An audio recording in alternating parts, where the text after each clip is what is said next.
Make a special Mother's Day meal and save some money at the same time? Well, Private Chef Ken Hall joins us now live with a thrifty recipe for Mom. Hi, Ken. How you doing?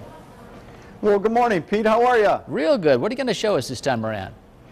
We are going to do a salmon princess for all of the princesses in our life, being our mothers or our wives. There you go. So what I've got today is I've got some nice, fresh Alaskan coho salmon just coming in right now. And what we're going to start with is I've got some Italian herbs that I'm going to sprinkle on here with a little bit of salt and a little bit of pepper. And then we're going to pan sear this with a little olive oil. Now, dads, don't get all freaked out. It's really easy. It truly, truly is. So we're going to kind of move over here to the stove.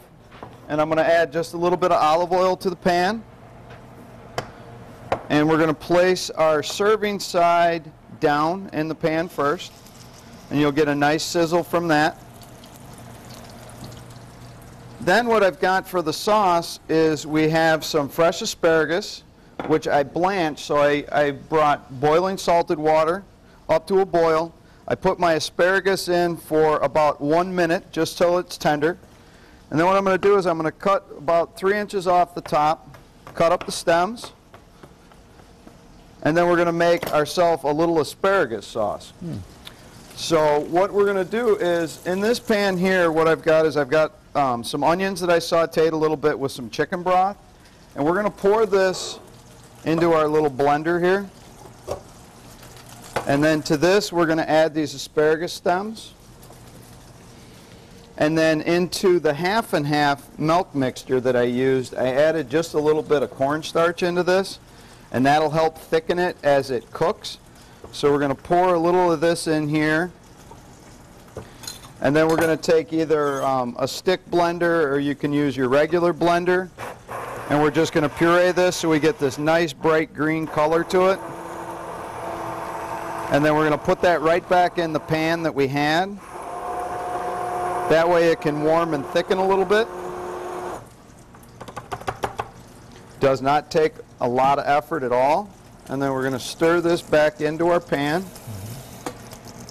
And then as that heats, it's going to thicken up a little bit. Then what we do is we're going to flip our salmon.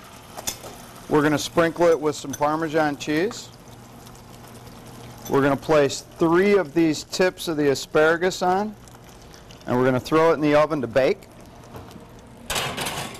And I've got one that I started earlier. How long do you bake it for, And then Ken? when we bake it for about 7 minutes or so. Okay. Just depends on the thickness. And then I've got just some pasta with some fresh herbs. We're going to serve it over the pasta. And then we're going to take a little bit of our sauce here. And we're going to drizzle some sauce over and around. And there we have Salmon Princess for the princesses in our life. Wow. Well, it looks great. And you think us guys can do that? Everybody else can do that, right, Ken? I think so. It doesn't seem too difficult, does it? No, it really doesn't. And we're going to have the recipe on our website, so we can just follow along. What's the hardest part to do something like that, though? I mean, is it the mixture of the asparagus mixture, or what? Yeah, I would say that the sauce would probably be the one that would be of most concern, but if you take it in small increments like I did and kind of puree it in small batches, you're going to get a really nice flavor. And then if you need to, you can add a little salt and pepper, maybe a little lemon juice to it, and it really comes out to be a very nice dish. Well, it looks great. Ken, thanks a lot. We'll check back with you for another recipe next hour, okay? Thank you very much, Pete.